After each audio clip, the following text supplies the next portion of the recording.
नमस्कार। कुंडली में शुक्रदेव जो शोहरत, भौतिक सुख, ऐश्वर्य, भोग विलास, फैशन, प्रेम, सौंदर्य और विवाह के कारक हैं। ऐसे माने कि यदि कुंडली में शुक्रदेव अच्छे हैं तो ये सारी चीजें व्यक्ति को मिलती हैं। अगर कुंडली में शुक्रदेव खराब हैं तो व्यक्ति को सुख, समृद्धि, मान सम्मान, शोहरत आदि में कमी दिखती है, साथ में दाम्पत्य जीवन में कमी दिखती है। तो शुक्रदेव पर हमने कई वीडियो बनाया। आज हम लोग ये जानेंगे कि शुक्रदेव किस घर में यानी किस खाना में बैठकर, चूंकि 12 राशियां हैं, 12 घर होता है कुंडली का, तो किस घर में बैठकर क्या फल देने वाले हैं, इसी पर आज हम लोग पर चर्चा करेंगे। यूं तो शुक्रदेव जब भी मीन राशि यानी उच्च राशि में रहेंगे, मीन राशि इनका उच्च राशि होती है, यानी कुंडली में आप जब भी शुक्रदेव को 12 अंक में बैठा हुआ पाते हैं, चाहे वह किसी भी खाना में हो बैठे हो, किसी घर में बैठे हो, अगर 12 अंक में बैठे हुए पाते हैं तो निश्चित रूप से तो माने कि शुक्रदेव उच्च के हो जाते हैं।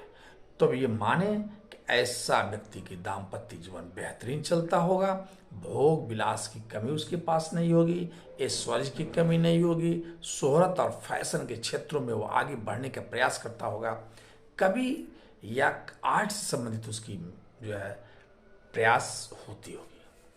अगर कुंडली में यही शुक्रदेव नीच के हो जाते हैं यानी बुध राशि यानी 6 अंक में हो जाते हैं, तो माने कि व्यक्ति के हर काम में व्यवधान उत्पन्न होगा और निश्चित रूप से उसके दाम्पत्य जीवन में कहीं ना कहीं विवाद या व्यवधान उत्पन्न होते होंगे। किडनी से संबंधित, पेशाब से संबंधित और गुप्त रोगों से संबंधित बीमारियों से वो परेशान होगा। तो आइए हम लोग जाने कि किस घर में बैठकर शुक्रदेव क्या लाभ देने वाले हैं। तो वीडियो पर आने से पहले आप सभी से एक आग्रह है कि कृपया आप सभी अगर अभी तक मेरे इस चैनल को सब्सक्राइब नहीं किया है तो कृपया सब्सक्राइब कर दें तथा सब्सक्राइब बटन पर दबाकर सब्सक्राइब करें तथा वीडियो को अंत तक देखकर इसका लाभ उठाएं। मित्रों, शुक्रदेव यदि कुंडली के लग्न में हो, हाँ एक बात मैं कहना भूल गया कि ये जो विश्लेषण है स्पेशली शुक्रदेव से संबंधित है। अब ऐसे भी देखें कि कुंडली में शुक्रदेव किस भाव में बैठे हैं। जैसे जो मैं बता रहा हूं ये शुक्रदेव के भाव में बैठने का प्रभाव बता रहा हूं। अब शुक्रदेव खराब होंगे, पाप कर्तरी में होंगे, नीच के होंगे या शत्रु क्षेत्रीय होंगे तो फल में परिवर्तन हो सकता है। ठीक है, तो चलिए पहली भाव जो होता है, पहला घर जो होता है, फर्स्ट हाउस, उसे लग्न कहा गया है। तो लग्न में अगर शुक्रदेव बैठे हों तो व्यक्ति निश्चित रूप से तेजस्वी होता है। नृत्य, अभिनय, गायन और चित्रकारिता में यानी आर्ट के क्षेत्र में उसका अक्सर ज्यादा मन लगता है। कोर्ट कचहरी से संबंधित परेशानियां उसे नहीं आती हैं और नए नए कपड़े पहनना, फैशन के क्षेत्र में जाना, आभूषण के शौकीन होता है।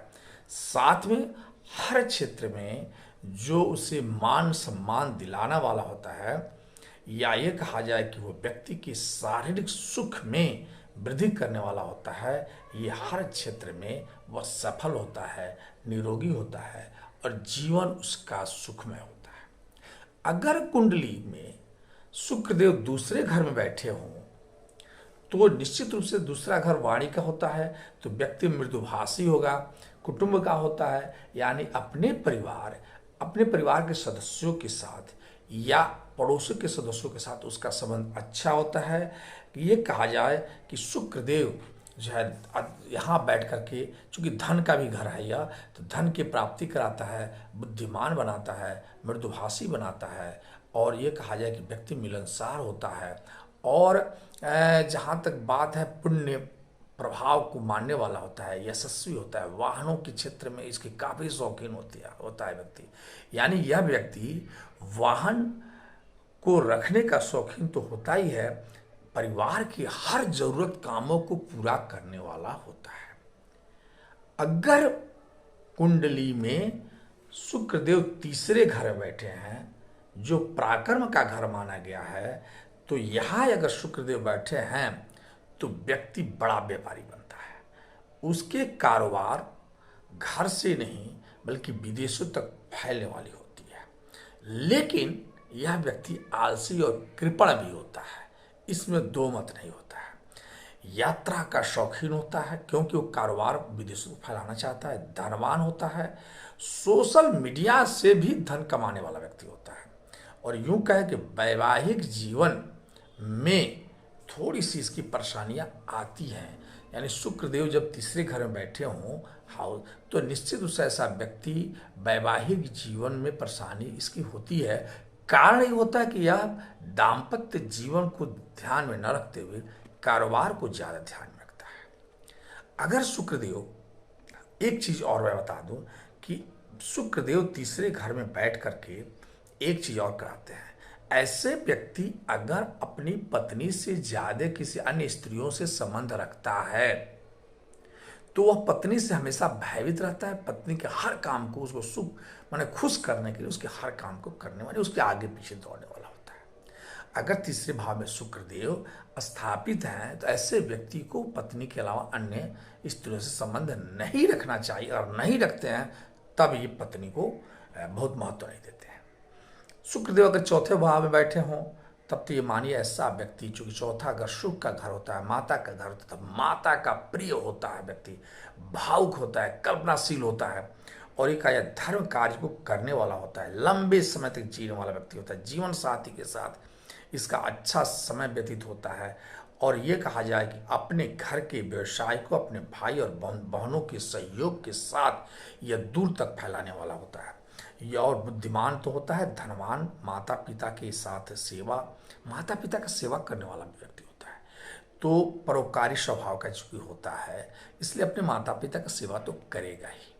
अगर शुक्रदेव पांचवें घर बैठे हों तो पांचवा घर जहां विद्या का घर माना गया, संतान का घर माना गया, तो संतान से ऐसे व्यक्ति की थोड़ी कमी हुई। बेटी माने इस लड़कियां इन्हें ज्यादा होती हैं, पुत्र की कमी इनको दिखती प्रतीत होती है। यूं के व्यवहार कुशल तो होते हैं, न्यायप्रिय तो होते हैं, घर में मुसाफिर की तरह रहते हैं। चूंकि ये ज्यादा अपने कार्य पर ध्यान देते हैं इसलिए घर में कभी कभी आया करते हैं, इसलिए ईश्वर के प्रति इनकी आस्था जरूर होती है। सरकार या सरकार के द्वारा सम्मानित व्यक्ति होते हैं जिनकी शुक्र पांचवें घर में बैठे होते हैं। तो मित्रों, शुक्र पांचवा घर में बैठकर के कन्या धन के मालिक तो बनाते ही हैं, लेकिन धन को भी अचानक दिलवाने वाले होते हैं। ऑल ऑफ सडन उसे ज्यादा लाभ दिखता हुआ प्रतीत हो जाता है, वो समझ नहीं पाएगा, अचानक उसको धन प्राप्त हो जाएगा। तो पांचवें घर में छठे घर में यदि शुक्र हो तब तो थोड़ा सा बुरा हाल है। छठा घर का शुक्र बड़ा बुरा करता है।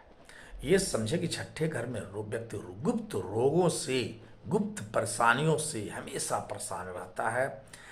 आमदनी कम, खर्चा ज्यादा, बिजनेस के क्षेत्र में असफलता, शत्रुओं की वृद्धि, लेकिन शत्रु पर विजय प्राप्त करने वाला, कोर्ट कचहरी में दौड़ लगाने वाला व्यक्ति, सुखी, दुराचारी प्रवृत्ति का भी ऐसा व्यक्ति होता है। छठे घर में रहने वाला व्यक्ति मित्र व्ययी तो होता ही है, तो वैभवहीन होता है छठा घर में बैठने वाला शुक्र। अब अगर हम लोग ये कहें कि कुछ मामले में छठे घर में बैठा हुआ शुक्र बढ़िया फल देता है क्या? शत्रु पर विजय प्राप्त करता है, धन की मेहनत तो कम मिलता है, संघर्ष करके व्यक्ति धीरे धीरे आगे की ओर बढ़ने वाला होता है, संघर्षशील होता है। तो सातवें घर में यदि शुक्र बैठा हो, सातवें घर पर, चूंकि मैंने एक अलग से वीडियो बनाया था तो शॉर्ट पे मैं बता दूं, इस सातवें घर में बैठकर व्यक्ति के जीवन में शादी के बाद उसका जो है विकास होता है। पहले अगर सातवें घर में बैठा है शुक्र तो ऐसे माने कि ऐसे व्यक्ति की शादी जल्दी होती है और शादी के बाद ऐसे व्यक्ति का विकास होता है। सुंदर आकर्षक व्यक्ति तो होता है, सरकार से इसे सम्मान मिलते हैं, और एक चीज और है कि ऐसा व्यक्ति मिलनसार होता है। यह के एक बात और, सातवें घर में बैठा हुआ व्यक्ति विलासी जीवन को व्यतीत करने वाला होता है। तो ये तो हम लोगों ने कहा सातवें घर के बारे में एक अलग से वीडियो बनाया है, मेरे चैनल पर है, आप देख सकते हैं।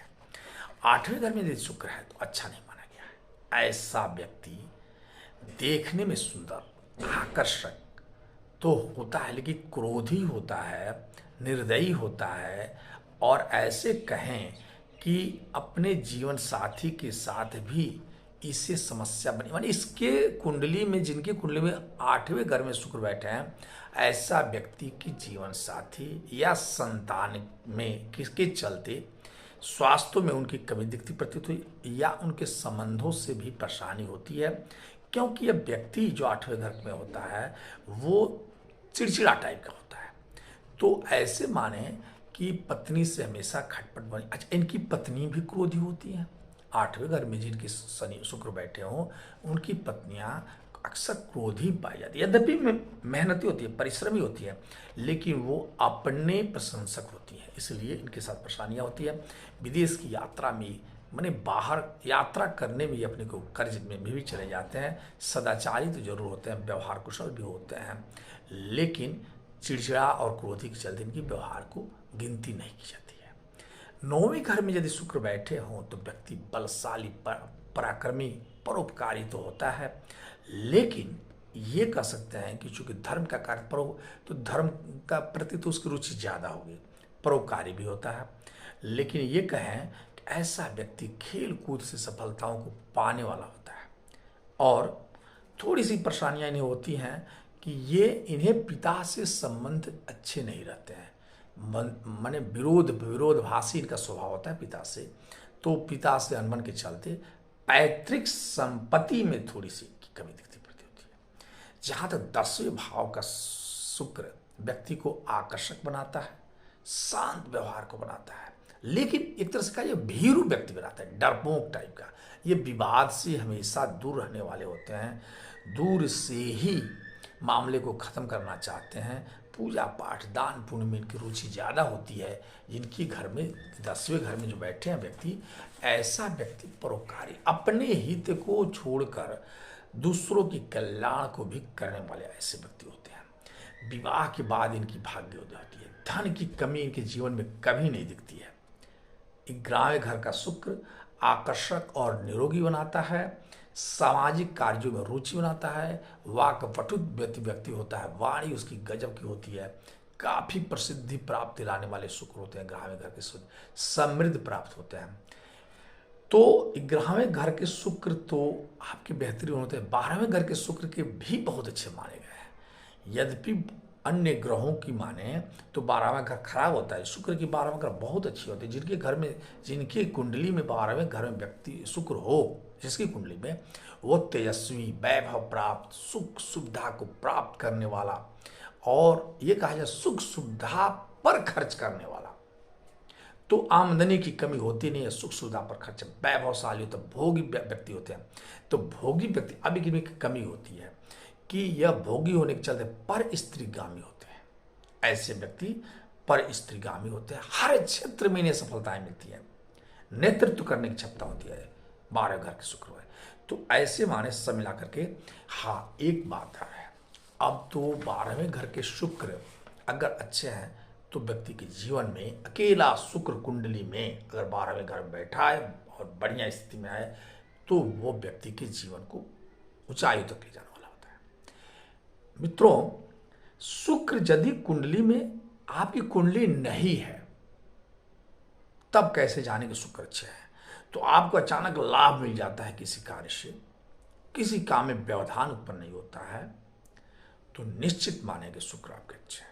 लेकिन अगर आपके कुंडली में व्यवधान उत्पन्न हो रहा है, परिश्रम के बाद भी फल नहीं मिल रहा है, संतान सुख की कमी दिखती है, भोग विलासता में नहीं कि लाभ नहीं मिल पाते हैं, अचानक ये कही जाए कि सफलता में कमी आती है, और ये कहा जाए कि आँख से परेशानी, त्वचा से परेशानी, आँत से परेशानी, शुगर के लोग शुगर से भी ग्रसित हो जाते हैं, किडनी से संबंधित परेशानियाँ, जिनकी शुक्र खराब होते हैं उनको मिलता है।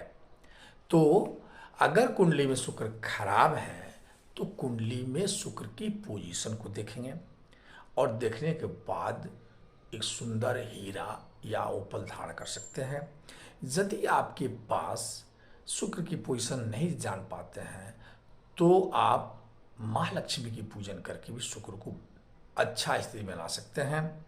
इतना ही नहीं, अगर शुक्र आपके अच्छे नहीं है या ऐसे कहा जाए कि आपकी आर्थिक स्थिति परेशानी बढ़ रही है, संतान सुख में कमी है, दाम्पत्य जीवन में अच्छा संबंध नहीं चल रहा है, यश और कृतिया में कमी हो रही, क्योंकि ये सभी कारक शुक्र है, तो समझें कि शुक्र के बारे में शुक्र के लिए माँ लक्ष्मी की पूजन करके आपका निदान कर सकते हैं, या ओम सुशुक्राय नमः कि 108 बार मंत्र जाप करते हुए प्रतिदिन करके आप शुक्र को लाभ प्राप्त कर शुक्र से संबंधित दान भी कर सकते हैं। पंडित को ब्राह्मणों को खिलावें, सफ़ेद वस्त्र को दान करें, सफ़ेद चावल दान करें, चावल सफ़ेद तो होता ही है तो उसको दान कर सकते हैं।